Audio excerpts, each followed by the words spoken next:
나오셔 인사하시겠습니다. 주 안에서 사랑하고 감사하고 축복합니다.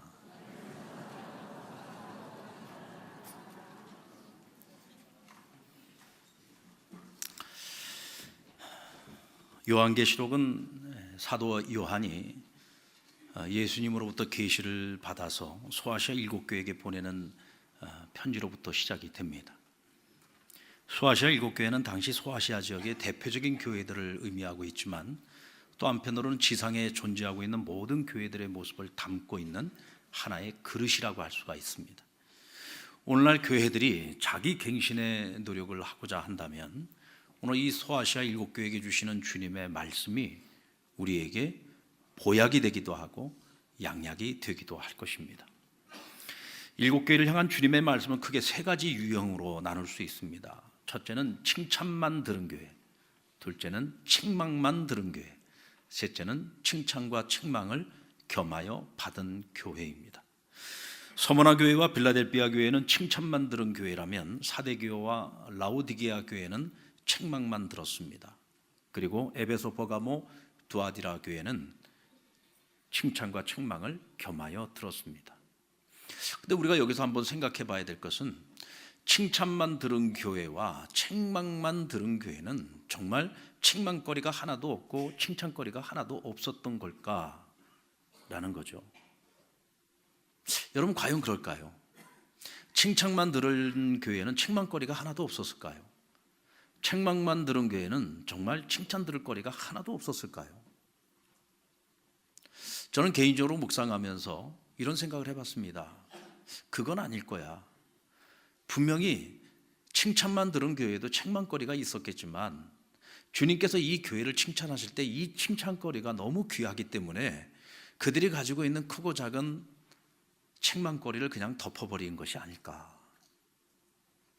책망만 받은 교회는 그들이 책망받는 이 거리가 주님이 보시기에 너무 기가 막히니까 그들이 가지고 있는 크고 작은 칭찬거리가 있음에도 불구하고 책망거리가 그냥 다 덮어버린 것이 아닐까라는 생각을 해봤습니다. 왜냐하면 이 지상에 존재하는 교회는 결코 완전할 수 없기 때문에 그렇습니다. 왜 이 지상의 교회가 완전하지 않습니까? 여러분 교회는 누가 교회입니까? 우리 상남교회 그러면 누가 상남교회입니까? 자, 우리 다 같이 손가락 이렇게 하면 예수를 주로 믿는 내가 교회입니다. 옆 사람 보시면서 당신도 교회입니다. 우리가 교회입니다. 누가 교회예요? 우리가 교회예요. 내가 교회입니다. 그런데 여러분 내가 완전합니까? 불완전하잖아요. 불완전한 내가, 우리가 함께 모인 공동체가 교회란 말이에요. 그러니까 지상에 있는 어떤 교회도 완전할 수가 없습니다. 어떻게 칭찬만 들을 수 있습니까? 어떻게 책망만 듣겠습니까? 그럼에도 불구하고 오늘 이 칭찬과 책망을 들은 이 교회들을 향한 주님의 이 말씀은 정말이지 우리가 어느 것 하나도 버릴 수 없어요. 새겨듣고 또 새겨듣고 또 새겨들어서 오늘 교회가 절대로 잃어버리지 말아야 될 참 교회의 모습이 무엇인가 하는 것을 주님께서 우리에게 말씀해 주고 있다는 것이죠. 오늘 이 아침에는 책망만 들은 교회, 라오디게아 교회를 함께 묵상하면서 오늘 우리를 향하신 주의 음성을 듣고자 합니다. 여러분 책망을 들어도 책망 나름이죠. 에베소 교회를 향해서는 너희가 처음 사랑을 잃어버렸다. 너희가 회개하지 아니하고 처음 행위를 회복하지 아니하면 어떻게 하시겠다 했습니까? 촛대를 옮겨버리겠다고 말씀하셨어요. 근데 이 촛대를 옮긴다라고 하는 말씀은 굉장히 비유적인 표현이죠. 어떻게 보면 한 단계 걸러서 말씀하신 것입니다. 굉장히 부드러운 표현이에요. 근데 오늘 이 라오디게아 교회를 향한 주님의 책망은요 아주 직설적입니다. 자, 우리 같이 한번 볼까요? 16절 말씀 시작.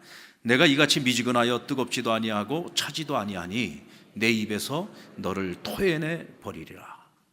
어떻게 하신다고요? 내가 너희를 토해버리겠다고 말씀하십니다. 여기는 뭐 이렇게 교회의 형편과 처지, 그들의 기분 이런 거 전혀 신경 쓰지 않고 있어요. 그냥 주님께서 느끼는 대로 말씀하십니다. 아주 직설적으로 내가 확 토해버릴 거야. 여러분, 우리가 음식을 먹다가 왜 토해버립니까? 음식이 내 입에 딱 들어갔는데 뭐가 나요? 악취가 나요. 아니면 음식이 아주 상해버렸어요. 도저히 목구멍으로 넘길 수가 없어요. 그럴 때 우리는 그 음식을 그냥 뱉어버립니다. 오늘 주님께서 이 라오디게아 교회를 볼 때 어떤 마음이냐? 역겨운 마음인 거예요. 이 교회가 너무 역겨워요. 도저히 주님이 견디실 수가 없어요. 그래서 토해버리시겠다는 겁니다. 대체 오늘 이 교회의 어떤 모습이 주님으로 하여금 이렇게 역겨운 감정을 갖게 만드셨을까요? 오늘 본문에 보니까 너희가 차지도 않고 덥지도 않다. 한마디로 말하면 미지근하다는 거예요. 아주 미지근한 신앙을 가지고 있다는 겁니다. 라오디게아 지역에는 약 한 10km 북쪽으로 아주 유명한 온천이 있었습니다. 근데 이 온천으로부터 물이 쭉 흘러가지고 라오디게아 그 앞을 지나가게 되는데 이 온천수 물이 한 10km를 흘러내려오는 거예요. 처음에 시작을 할 때는 펄펄 끓는 물이었겠지만 그것이 점점 내려오면서 한 10km를 거슬러 내려오다 보면 물이 식어버립니다. 그래서 라오디게아 앞을 지나갈 때에는 이 물이 미지근한 물이 된 거예요. 그리고 이 물은 석회질이 굉장히 많은 물이 되어서 이 라오디게아라고 하는 이 도시 바로 맞은편에 큰 절벽이 있는데 이 절벽으로 폭포가 떨어집니다. 이것이 그 온천으로부터 흘러내려오는 그 물이 폭포가 되어서 떨어지는데 석회질 물이기 때문에 하얀색 물이 떨어지는 거예요. 그래서 그 이름이 하얀 폭포입니다. 근데 그 물맛을 보면은 어때요? 거기서 악취가 납니다. 석회질이 끼어 있고 또 이게 온천의 유황 성분도 약간 있기 때문에 아주 악취가 나는 거죠. 그래서 이 물은 마실 수가 없는 거예요. 혹시나 마셔볼까 하고 입안에다가 넣었다가 역겨운 냄새가 나니까 그냥 뱉어버리는 겁니다. 그러니까 오늘 주님께서 역겨워 내가 토해버리겠다라고 말씀하셨을 때 이 라오디게아 교회 성도들은 이게 무슨 뜻인지를 정확하게 이해하는 거죠. 왜요? 우리가 그 물을 마실 때 역겨워서 토해버리듯이 오늘 주님께서 우리를 토해버리시겠다는 거야. 이것은 뭐 이거저거 생각할 것도 없어요. 왜? 이것은 내 입에 담고 있을 수가 없는 것이기 때문에 버릴 수밖에 없는 거죠. 여러분, 우리가 음료를 마실 때 미지근한 걸 먹습니까? 아니면 뜨겁거나 시원한 걸 먹습니까? 미지근한 거 먹습니까? 우리 이렇게 생각해 보면 아주 쉽잖아요. 우리가 찻집에 가서 음료를 시킵니다. 우리가 밑에 우리 하늘마루에 가서 음료를 시켜 먹을 때 항상 물어보잖아요. 찬 걸로 드릴까요? 아니면 뜨거운 걸로 드릴까요? 미지근한 거 드릴까요? 하는 사람 저 한 번도 본 적이 없어요. 우리가 음식을 먹어도 그렇잖아요. 뜨끈뜨끈한 걸 먹든지 아니면 시원한 걸 먹든지. 여러분, 냉면을 먹는데 냉면을 갖다 미지근하게 데펴서 준다고 생각을 해보세요. 그 무슨 맛으로 먹겠습니까? 냉면은 시원해야지 제맛이고 곰탕은 뜨끈뜨끈해야 제맛인 거죠. 그 미지근하면은 기름이 둥둥 떠가지고 무슨 맛으로 먹겠습니까? 먹을 수 없는 음식이잖아요. 우리가 목욕탕에 가면은 온탕 온도가 한 몇 도 정도 되죠? 제가 가는 목욕탕은 40도더라고요, 온탕이. 온탕만 해도 뜨거워요. 근데 우리는 한국 사람들은 온탕으로 만족이 안 돼. 옆에 열탕이 있어. 여러분, 열탕 온도는 몇 도 정도 됩니까? 한 42도, 43도 정도 됩니다. 딱 들어가면은요, 피부가 아파요. 그런데도 그 열탕에 들어가면서 우리 한국 사람들은 뭐라 그럽니까? 시원하다. 참, 우리의 언어가 우리 한국어가 참 기가 막혀요. 이 표현이 뜨거운데 시원하대. 우리는 펄펄 끓는 육개장, 뭐 해물탕 같은 거 먹으면서 시원하다 그러면서 먹잖아. 이 뜨거운 건데 혀가 아리고 아픈 건데 우린 그걸 시원하다 그러면서 먹습니다. 우리 한국 사람들은 미지근한 거 싫어하죠. 화끈한 거 좋아하지 않습니까? 뜨겁잖아요. 우린 신앙생활을 해도 뜨겁게 하는 민족이에요. 그래서 그냥 새벽부터 모여가지고 예배드리고 새벽부터 부르짖으면서 기도하는 나라가 대한민국 한국교회밖에 없습니다. 전 세계에 그런 교회는 없어요. 또 밤에는 모여가지고 또 심야 기도에 어떤 교회는 철야를 하고 산기도 올라가서 기도하고 뜨거운 교회죠. 그래서 하나님께서 이 대한민국을 사랑하시는 것 같아요. 그래서 하나님 그래서 한국교회를 사랑하시는 거예요. 우리 한국교회 이 부흥의 모습을 보면서 이 외국의 교회 성장학자들이 대체 이 한국교회가 이 짧은 시간 동안 어떻게 이렇게 부흥할 수 있었나, 이것을 연구를 해보니까 기도의 힘이더라. 이 한국인들이 가지고 있는 이 뜨거운 열정, 이 교회도 보니까 이 뜨거운 열정을 가지고 하나님을 섬기더라는 거죠. 근데 우리가 이 뜨겁다는 걸 오해하지 말아야 됩니다. 뭐 뜨겁다 그러니까 막 열광적으로 예배를 드리고 막 열광적으로 기도를 하고 열광적으로 섬기고 이런 것을 말하는 게 아니에요.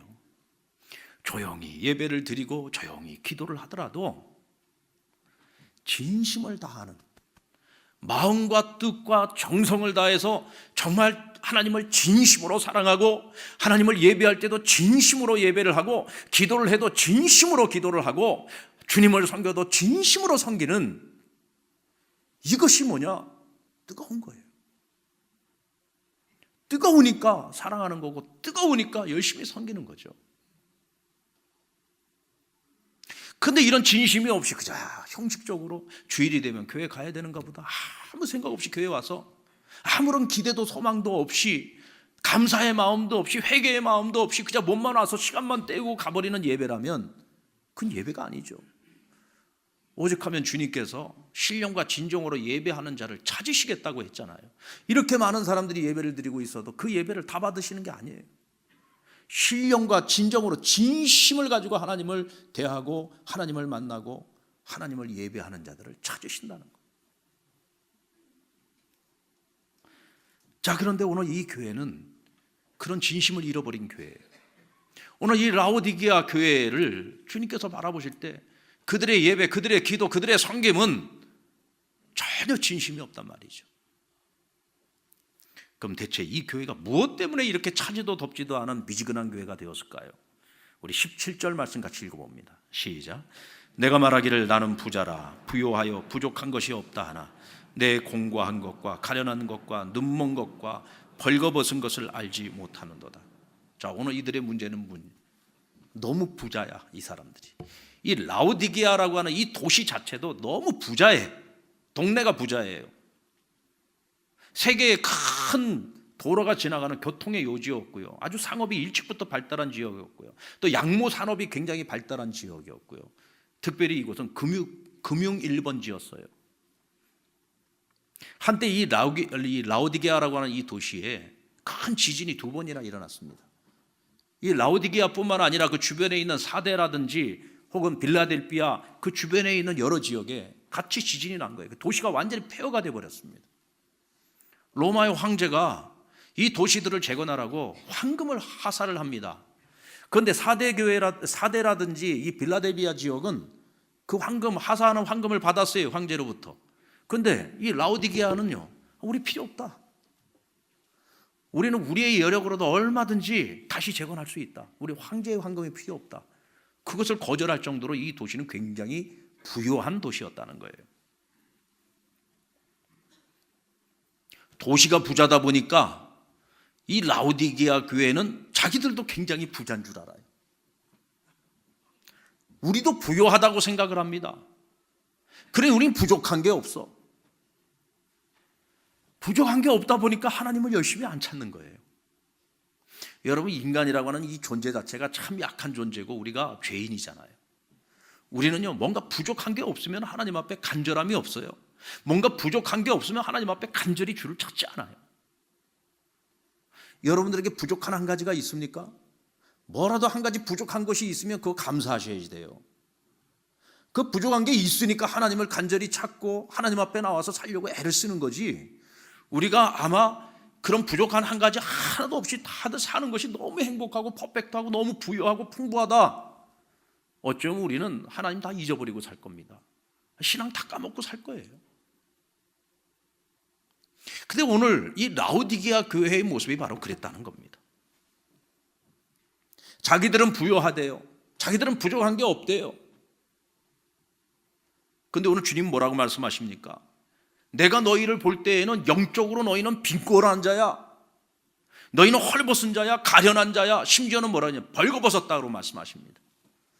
여러분, 안데르센 동화의 그 벌거벗은 임금님 이야기 아시죠?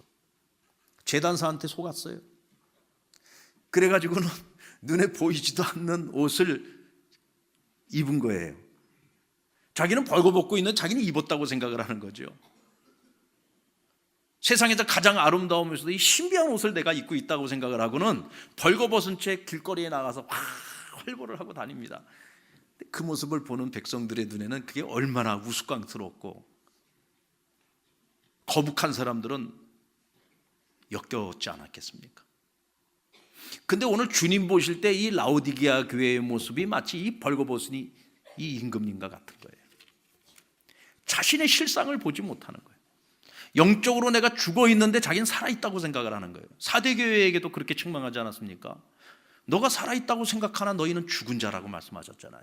오늘 이 라오디게아의 모습이 딱 그래요. 우리는 부유하다고 생각을 하는데 주님 보실 때 너희는 가난하다는 거예요.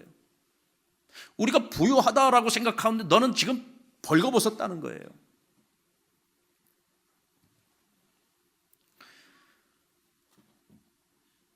제가 우리 창원에 내려와서 정착을 하는 과정에서 제일 많이 들었던 얘기가 뭔지 아십니까? 제가 이 동네 사람들한테 들은 얘기예요. 또 우리 교인들한테도 그 얘기를 참 많이 들었어요. 목사님, 우리 창원은요, IMF 때에도요, 우린 불황을 몰랐던 도시예요. IMF 때에도 IMF가 왔나? TV에서는 뭐 IMF가 와가지고 난리라고 하는데 뭐 직장을 잃어버리고 뭐 집을 잃어버리고 뭐 가족이 다 해체가 되고 그건 난리라고 하는데 우리 창원은 IMF가 왔나? 그러면서 지나갔다는 거예요.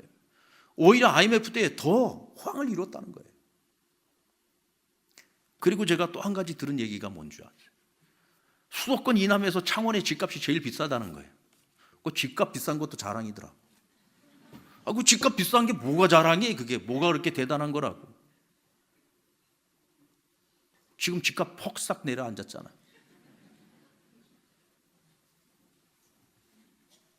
한마디로 말해서 뭘 얘기하고 싶은 겁니까? 우리 창원이 부자 도시라는 얘기예요. 잘 사는 도시라는 얘기예요. 우리는 풍요롭다, 부유하다는 것을 이야기하고 싶은 거죠. 비록 우리는 지방의 상당히 남쪽에 있는 동네지만 우리는 잘 사는 동네입니다. 부자 동네입니다. 수도권하고 한참 떨어져 상당히 남쪽에 떨어져 있지만 집값은 수도권 우리가 만만치 않게 비싼 동네입니다. 이거 자랑하고 싶은 거잖아요. 근데 제가 와서 보니까 실제로 이 창원이라는 도시가 너무너무 좋아요. 진짜 그분들 말대로 아주 럭셔리해. 정말로 잘 살아요. 여러분, 서울 사람들이요 진짜 배고프게 삽니다. 얼마나 힘들게. 제가요 강남에서 몇 년을 살냐면 한 10년 넘게 살았어요. 강남에서. 강남 사는 사람들 전부 빚으로 사는 거야. 제가 살던 아파트에도 보니까 하여간 우리 어머니하고 아는 분들은 전부 빚쟁이들이더라고. 다 빚으로 사는 거야. 그냥 뭐 내가 서울 삼내, 강남 삼내 뭐 아니 강남에서 여러분 몇십억짜리 아파트 살면 뭐 할 겁니까? 창원에서 한 5억, 6억짜리 살아도 그 집이나 이 집이나 별 차이 없어요. 근데 내가 강남 산다 뭐 그거 가지고 엄청난 자부심을 가지고 세상에 부끄러운 줄 알아야지. 그런 거 갖고 자랑할 것이 아니란 말이에요. 우리가 그렇게 자랑을 했었어요. 우리 창원도 울산, 포항, 창원 이 3대 도시는 요즘은 그래도 다른 산업도시들이 많이 생기고 있습니다만은 예전에는 이 3대 도시가요 황금알을 낳았습니다. 진짜 누구든지 내가 일자리만 찾으면 일자리 찾는 것 너무 쉬웠어요. 그래서 여성들도 어디든지 내가 마음만 먹으면 어디 일자리 찾아서 돈을 벌 곳이 많았습니다. 그런데 여러분, 이 나라의 경제 불황의 직격탄이 이 창원을 때렸습니다. 새 정부 들어서고 지금 가장 큰 폭탄을 맞은 도시가 우리 창원 아닙니까? 지금 다들 죽겠다고 아우성입니다. 다들 죽겠다고 아우성. 어쩌면 다른 어떤 도시보다도 우리가 느끼는 이 체감 온도는 훨씬 더 높을 거예요. 왜냐하면 우리가 예전에는 잘 살았어요. 부유했어요. 풍요로웠어요. 그동안 돈맛도 봤어요. 세상의 즐거움도 봤어요. 그것이 이 창원에 사는 세상 사람들뿐만 아니라 우리 성도들도 역시 마찬가지예요. 넉넉했어요. 그래서 마음의 여유도 있었어요. 그런데 지금 경제가 너무 어려워지니까, 또 미래가 너무 불확실하니까 다들 죽겠다 해요. 그리고 다들 한 걱정하지요. 내년은 어떨까? 후년은 어떨까? 앞으로 어떻게 될까? 다들 걱정이 너무 많아요. 이건 상대적인 거죠. 다른 도시도 다 힘들어요. 그런데 우리가 이전에 누렸던 것들이 있다 보니까 앞으로가 더 걱정이 되고 그만큼 미래에 대한 두려움이 더 큰 거예요. 근데 저는 한편으로 생각해 보면 이것은 영적으로 볼 때는 우리에게는 기회라는 생각이 듭니다. 영적으로 볼 때는 이것은 우리에게 기회다. 우리가 왜 영성을 잃어버리고 있었느냐? 왜 우리가 영적으로 부흥하지 못하고 자꾸 세속화되어져 가고 있었느냐? 우리가 너무 부유했어요. 부족한 게 별로 없었어요. 그러다 보니까 하나님을 간절히 찾지 않았어요. 뜨겁게 찾지 않았어요. 먼저 우리가 이번 기회를 통해서 우리의 영성을 먼저 회복해야 돼요. 이 땅, 이 지역에 있는 교회들이 먼저 영성을 회복해야 돼요. 영적 부흥. 그것은 이 지역을 위한 우리의 사명감이기도 하고 우리의 책임감이기도 해요. 지금 사람들이 하나같이 입에서 나오는 말이 다들 절망이고 다들 낙심입니다. 제가 중소기업 하시는 분들 이야기를 들어보면 하나같이 전부 다 뭐냐? 회사 빨리 정리하고 어디 필리핀이나 어디 동남아시아에 가서 세금 많이 안 내고 좀 편하게 살고 싶다는 얘기를 수도 없이 들어요. 나는 정말 그분들은 나쁜 생각을 하고 있다고 생각을 해요. 나라가 잘 될 때는 내 나라고, 나라가 어려워지면 나 혼자 어디 떠나서 편하게 살 생각을 합니까? 힘들 때일수록 더 희생해야 되는 거고, 힘들 때일수록 그동안에 내가 받은 은혜를 가지고 어쨌든 이 나라 살리는 일에 같이 힘을 써야지. 좋을 때만 누리고 힘들 때는 피하고 도망갈 생각을 합니까? 그건 잘못된 생각이에요. 그러나 교회는 무엇을 해야 됩니까? 여러분, 상황은 변함이 없어도 사람들의 그 마음속에 있는 불안감, 근심과 염려, 낙심, 절망, 우리가 어떻게 그것을 만져줄 수 있습니까? 어떻게 그들이 다시 희망을 찾고 다시 소망을 찾고 어떻게더라도 살아보려고 애를 쓰고 다시 노력을 하고 앞으로 전진할 수 있도록 우리가 도와줄 수 있습니까? 여러분, 영적 공황 상태를 해결할 수 있는 방법은 오직 예수님을 찾는 길밖에 없습니다. 아멘입니까? 예수님을 찾는 길밖에 없어요. 세상이 다 희망이 없다고 얘기해도 우리는 그리스도 안에서 희망이 있다고 얘기할 수 있는 사람들이 돼야 돼요. 구원의 여망을 잃었다고 유라굴로 폭풍 앞에서 바울과 함께 배에 타고 있던 모든 사람들이 다 절망하고 있을 때 바울은 주를 바라보고 기도하면서 희망을 이야기했습니다. 그리고 그 배에 타고 있는 모든 사람들 다 구해냈잖아요. 오늘 이 시대의 교회의 사명은 바로 그런 모습이어야 된다는 거예요. 자, 그러면 오늘 우리가 이 미지근한 신앙으로부터 어떻게 하면 우리가 이 뜨거운 신앙으로 다시 회복할 수 있을까? 오늘 미지근한 교회에게 주시는 주님의 권면을 들어보겠습니다. 18절 말씀 같이 읽겠습니다. 시작. 내가 너를 권하노니 내게서 불로 연단한 금을 사서 부요하게 하고 흰옷을 사서 입어 벌거벗은 수치를 보이지 않게 하고 안약을 사서 눈에 발라 보게 하라. 자, 우리가 먼저 건강한 신앙, 주님이 원하시는, 하나님이 기뻐하시는 신앙을 회복하기 위해서는 먼저 우리 자신을 진단할 수 있어야 돼요. 지금 우리의 문제가 뭐냐? 우리가 대체 어디서부터 처음 사랑, 처음 행위를 우리가 잃어버린 것인가? 우리가 언제부터 이렇게 미지근한 신앙으로 추락하고 말았는가? 이것을 정확하게 진단할 수 있어야 돼요. 그러기 위해서는 우리의 영적인 눈이 떠져야 되겠죠. 그래서 오늘 주님 말씀하시기를 안약을 사서 눈에 바르라 그랬어요. 안약을 사서 눈에 바르라. 라우디게아는 옛날부터 테프라부르기아라고 하는 아주 유명한 안약으로 유명했습니다. 그래서 이것이 이 도시에서 나오는데 세계 여러 나라에서 이 안약을 사다가 썼어요. 근데 이 안약을 바르면 그때 당시에 뭐 요즘처럼 안과가 있고 뭐 많은 약들이 있는 것이 아니잖아요. 그때는 이 약이 만병통치였어. 웬만한 눈병은 이 안약을 가지고 치료를 할 수 있었단 말이죠. 근데 오늘 주님께서 그것을 빗대서 말씀하시는 겁니다. 너희가 만든 그 유명한 안약을 가지고 남의 눈은 고쳐주면서 왜 너희의 실상은 보지 못하느냐는 것이에요. 너의 영적인 눈이 어두워가지고 너희 실상을 지금 보지 못하고, 너희가 지금 벌거벗고 있는데 벌거벗고 있는 너희의 그 실상을 보지 못하고 있어. 그러니 안약을 발라서 보는 자가 되라는 거예요. 너희의 본 모습이 무엇인지를 보라는 거죠. 목회를 하면서 가장 마음이 아플 때가 언제인지 아십니까? 참 답답할 때. 이 성도들 중에요, 이 병이 들었어요. 몸에 병이 들었어요. 누가 봐도 얼굴이 병색이에요. 그러니까 주변 사람들이 자꾸 얘기를 합니다. 병원 좀 가봐요. 병원 좀 가봐. 그러다 큰일 나겠어. 병원 좀 가봐. 목사도 찾아가서 신방 가서 병원 좀 가보세요. 안 가요. 그 왜 안 가냐고 물어보면 뭐 이 핑계 저 핑계를 대는데, 결국 가서 하는 얘기를 들어보면 뭐냐? 두려워서 못 가는 거예요. 혹시 건강검진 받으러 갔는데 큰 병이라는 말을 들을까 봐 그게 두려워서 못 가겠다는 거예요. 여러분, 작은 병이든 큰 병이든 병이라고 하면 빨리 진단을 해서 치료를 해야지. 작은 병일 때 빨리 가서 진단을 해서 치료를 하면 큰 병으로 키우지 않을 수가 있는데, 그 두려움 때문에 미루다가 큰 병 만들어가지고 작은 병을 죽을 병으로 만드는 경우들이 많이 있단 말이죠. 영적인 병도 마찬가지예요. 빨리 진단해서 빨리 회개할 것은 회개하고, 하나님 앞에 돌아올 건 빨리 돌아오고, 고쳐야 될 것은 빨리 고치고, 버려야 될 것은 빨리 버리고, 영적 진단을 통해서 나를 치료를 해야 되는데 그럴 생각을 안 해요. 말씀을 통해서 은혜를 받고 마음에 찔림이 있고 하나님의 책망을 들었을 때에 이것을 내가 회개하고 고칠 생각을 해야지,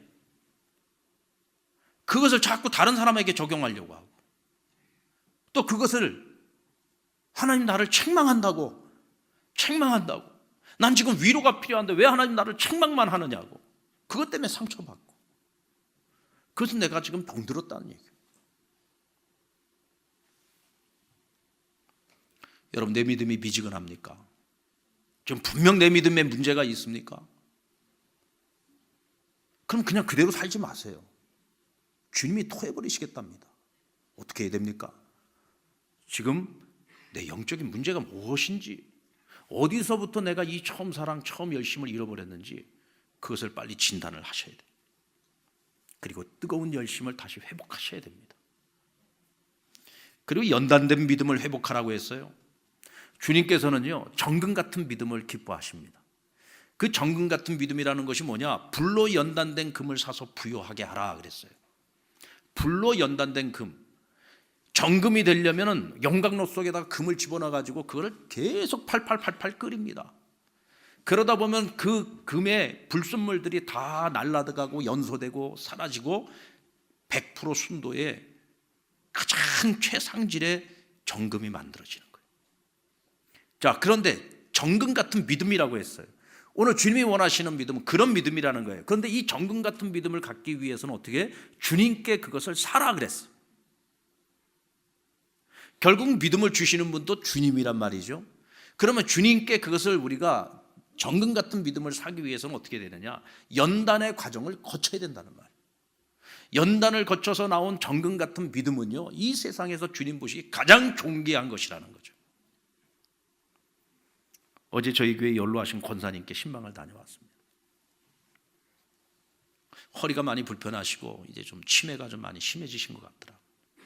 그래서 제가 예배를 드리러 갔는데도 계속 본인 얘기를 계속 하시는 거예요. 그러니까 옆에서 식구들이 목사님 예배 드려야 되니까 그만 좀 얘기하시고 목사님 예배 드리자고. 근데 이 권사님은 이제 오래간만에 저를 봐놓으니까 막 얘기하고 싶으신 게 많으신 거예요. 그래서 제가 계속 하시라고 계속 들어보는데 이 경상도 사투리가 너무 심하시니까 제가 이게 정확하게 못 알아듣겠어요. 그래가지고 계속 들으면서 정리를 해보고 제가 마지막으로 정리를 해드렸어. 권사님, 지금 권사님이 전도해서 구원해야 될 사람이 8명이 있는데 권사님이 지금 몸이 불편해서 그분들을 찾아갈 수도 없고, 그래서 그분들을 구원하지 못하게 되면 내가 주님께 책망 들을까 봐 그게 걱정되시는 거잖아요. 맞다고. 그러면서 이 권사님 얘기가 내가 그 사람들을 구원을 못하고 하나님 앞에 가면 하나님이 자기한테 연자맷돌을 목에다가 메워가지고 자기를 바다에 던질 것 같다는 거예요. 우리 주님이 그러신 분이 아닌데, 그런 마음을 가지고 있는 것만으로 주님이 얼마나 기뻐하실까. 그래서 제가 권사님 제가 기도해 드릴게. 권사님이 못 가봐도 찾아가지 못해도 누군가를 통해서 그분들을 전도해서 한 사람도 빠짐없이 다 구원받게 해달라고 내가 기도할게요. 그리고는 제 수첩에 보니까 그 명단이 쫙 있더라고요. 수첩에 보니까 8명이 아니라 11명이 11명. 그래서 제가 진짜 그 11명 이름 한 사람 한 사람 불러가면서 기도해 줬어요. 거제도에 사는 아무개, 미용실 아무개, 옷수선집 아무개 다 적어놓고 매일 기도하시는 거예요. 매일. 제가요 앞에서는 웃으면서도 마음으로 울었습니다. 저게 진짜 참 믿음이구나. 정신이 지금 온전치 못한 가운데서도 오로지 이 권사님 머릿속에 생각 속에는 그 8명을 내가 전도해야 되는데, 그 8명 내가 전도 못하고 죽으면 안 되는데, 그들을 내가 전도하지 못하고 그들이 구원받지 못하면 그들은 오늘 밤 죽으면 지옥 가야 되는데, 계속 그 얘기만 하시는 거예요. 그 얘기만. 사람은요 제정신 때가 아니라 정신이 없을 때 진심이 나오는 거예요. 진심이 나오는 거예요. 참 믿음인 거예요. 이것이 여러분 뭡니까? 연단된 정금 같은 믿음인 거죠. 우리가 부러워해야 되는 건 이런 걸 부러워해야 돼요. 주여 나에게도 저런 믿음 주십시오. 이런 거 부러워해야 되는 거야. 무엇을 먹을까, 무엇을 입을까, 무엇을 쓸까. 저 남들이 누리는 세상의 영광을 보면서 나는 언제 저렇게 좀 한번 살아볼까. 그런 거 부러워하지 말고 그런 믿음을 부러워하셔야 돼. 정금 같은 믿음. 주여 나에게도 저런 정금 같은 믿음을 주십시오. 오늘 우리에게 그런 소원이 있어요. 그런 믿음을 우리가 가져야 되는 거예요. 아멘입니까? 그리고 흰옷을 사서 입으라 그랬어요. 흰옷을 사서 입으라. 여러분, 이 흰옷이 뭐예요? 이 흰옷은 예수 그리스도의 보혈로 하나님께서 우리에게 하나님의 의로 값주고 사신 옷이에요. 거룩한 옷입니다. 우리가 나중에 하나님 나라에 갈 때 우리가 입고 가야 하는 옷이 바로 이 흰옷입니다. 하나님의 천국 잔치에는 여러분 뭐 수천만 원짜리 루이비통을 입고 간다고 들어갈 수 있는 게 아니에요. 천국 잔치에 들어갈 때는 오직 예수 그리스도로 인하여 우리에게 주어진 하나님의 의로 지어진 흰옷을 입고 가야만 들어갈 수가 있어요. 그런데 그 옷을 저와 여러분이 입었어요, 안 입었어요? 우린 다 입고 있는 거예요. 한번 옆 사람 한번 보세요. 그 옷이 보입니까? 내가 알죠. 내가 알죠. 내가 예수님을 믿고 죄사함 받고 구원을 얻고 하나님의 자녀가 될 때 하나님께서 하나님의 의로 지어진 이 옷을 우리에게 다 입혀주셨어요. 이제는 그 옷을 입고 살아가는 우리가 어떻게 해야 됩니까? 날마다 그 옷을 빨아야 돼. 그 옷이 더러워지지 않도록 날마다 이 옷을 빨아야 돼. 이 회개의 열매 매일매일 빨아야 돼. 회개의 열매를 봐야 되는 거예요. 근데 우리가 세상을 너무 사랑해 세상에 미쳐가지고 이 흰옷을 벗어버리고 세상의 옷이 좋아가지고 세상에 이 옷 다 걸치고 무거운 짐이 돼가지고 헐떡거리고 울고 살아가. 근데 오늘 뭐라고 했습니까? 너희가 값을 주고 흰옷을 다시 사라 그랬어요. 우리가 어떻게 값을 주고 그 흰옷을 다시 살 수 있습니까? 그 방법은 회개밖에 없습니다. 근데 여러분 이 회개는요, 이 회개는 후회하고 달라요.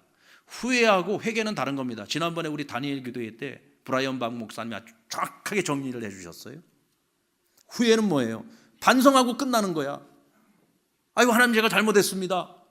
네, 다시는 안 그럴게요. 이건 반성이잖아요. 근데 반성만 하고 끝난 거야. 그 회개는 뭐냐? 아이고 하나님 잘못했습니다. 네, 다시는 안 그럴게요. 내가 진짜 이제부터는 주님 뜻하는 대로 살겠습니다. 죄와 싸워서 이기겠습니다. 결단을 하고 주님께로 돌이켜서 그렇게 살아가는 것이 회개예요. 아멘입니까? 그저 뭐 맨날 입으로만 아유 잘못했어요 용서해 주세요, 잘못했어요 용서해 주세요 그래놓고 또 죄짓고. 이거는 회개가 아니야. 이건 반성이야. 그냥 맨날 반성문만 쓰고 있는 거예요. 회개는 돌이켜서 하나님이 기뻐하시는 삶을 살아가는 거예요. 주님이 기뻐하시는 삶을 살아내는 거예요. 이게 회개예요. 이 회개의 값을 가지고 주님께서 우리에게 흰옷을 입혀주시고 더러워진 그 옷을 빨아서 거룩한 하나님의 옷을 입고 우리가 주님 나라 가는 그날까지, 주님 앞에 서는 그날까지 우리가 하나님의 자녀로 살아가게 하시는 거죠. 여러분, 진정한 회개가 있으면요 열심히 있는 신앙을 회복하게 됩니다. 아멘입니까? 자, 오늘 이 라오디게아 교회는 어떤 교회예요? 미지근하여 토해버리고 싶은 교회. 여러분 같으면 어떻게 하겠습니까? 그냥 토해버리고 말 거예요. 근데 오늘 뭐라고 말씀하십니까? 20절로 21절 같이 읽겠습니다. 시작. 볼지어다 내가 문 밖에 서서 두드리노니 누구든지 내 음성을 듣고 문을 열면 내가 그에게로 들어가 그와 더불어 먹으리라.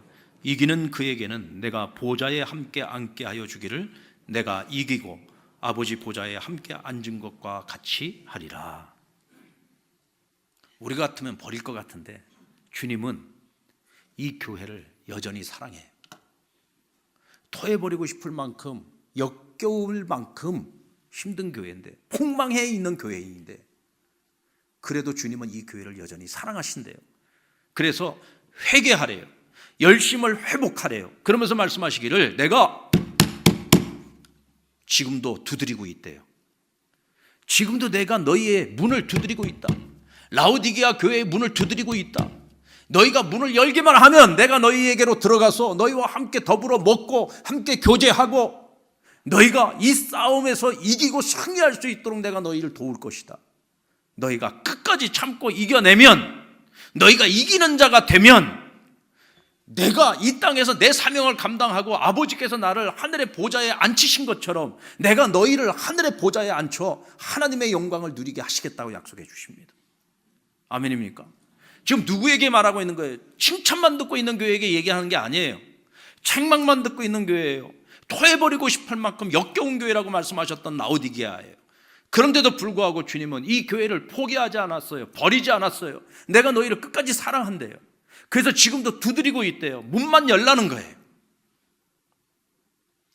사랑하는 여러분, 혹시 내가 닫고 있지는 않습니까? 여십시오.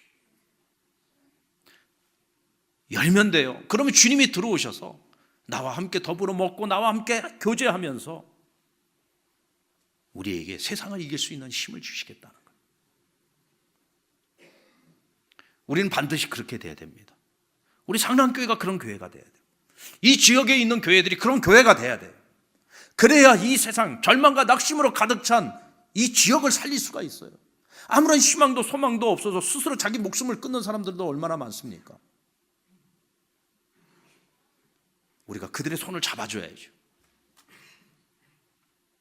영적인 공황 상태에 빠져 있는 사람들이 살아날 수 있는 방법은 한 가지밖에 없습니다. 하나님을 찾는 길입니다. 하나님을 찾는 길밖에 없습니다. 하나님 만나는 길밖에 없습니다. 하나님의 위로, 하나님이 열어주시는 그 길을 통해서 그들은 새로운 소망을 찾을 수 있는 겁니다. 그 역할을 누가 감당해야 됩니까? 교회가 감당해야 되는 거예요. 그러기 위해서 우리가 건강해야 돼. 그러기 위해서 우리가 이 미지근한 신앙을 버리고 뜨거운 신앙을 가져야 돼. 주님께 칭찬을 들을 수 있는, 착하다 충성되다 칭찬 들을 수 있는 그런 교회가 되어야 할 줄로 믿습니다.